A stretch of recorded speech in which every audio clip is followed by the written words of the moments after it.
Saludos a todas esas personas que siguen este reto que nos hemos puesto, desde el 1 de diciembre, donde nos hemos propuesto poder leer todas las cartas que Pablo escribe.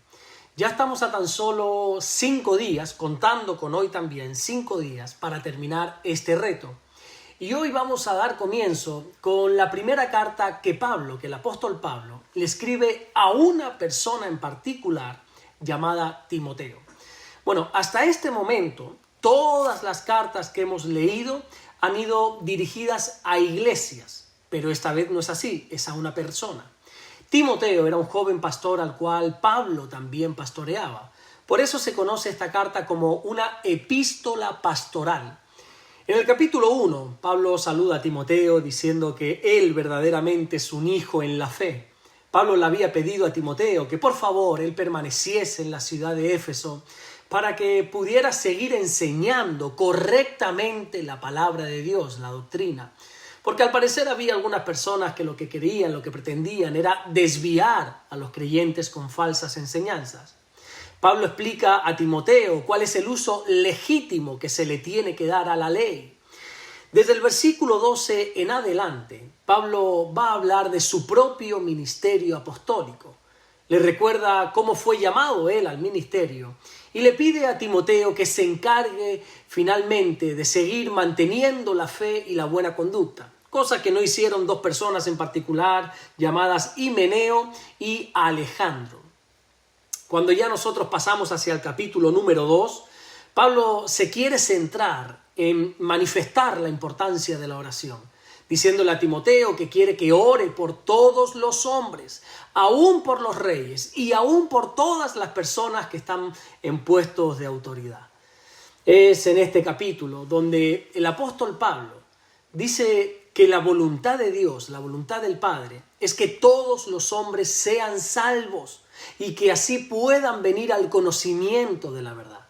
Porque como dice Pablo, aquí solo hay un Dios y un solo mediador entre ese Dios y el hombre, y el mediador es Jesucristo, hombre. Pablo también da algunas instrucciones a las mujeres que se congregan, a las mujeres cristianas.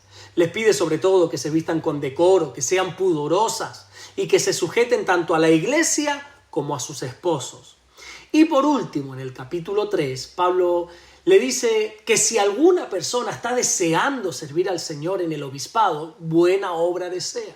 Ahora bien, los obispos, o lo que nosotros conocemos como los pastores, tienen que tener ciertos requisitos. Requisitos como, por ejemplo, tienen que ser maridos de una sola mujer, tienen que ser sobrios, prudentes, aptos para enseñar, no dados al vino, no codiciosos de ganancias deshonestas, tienen que saber gobernar bien su casa y sobre todo, dice Pablo, un obispo no puede ser un neófito, es decir, un obispo no puede ser una persona nueva en el Señor. Desde el versículo 8 en adelante, Pablo comienza a dar los requisitos de los diáconos.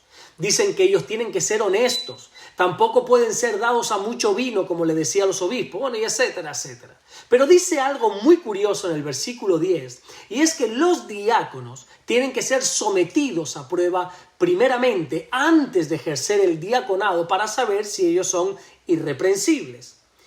Ya por último, desde el versículo 14 en adelante, Pablo le informa a Timoteo que tiene la esperanza de ir a verle. Pero hasta que ese momento llegue, Timoteo tiene que saber conducirse dentro de la casa de Dios. Mañana jueves, Dios mediante, vamos a terminar esta primera carta que Pablo le escribe a Timoteo y mañana vamos a estar leyendo los 3 últimos capítulos, el capítulo 4, el 5 y el 6, para dar por finalizado también esta carta que Pablo le escribe a un pastor llamado Timoteo. Dios te bendiga.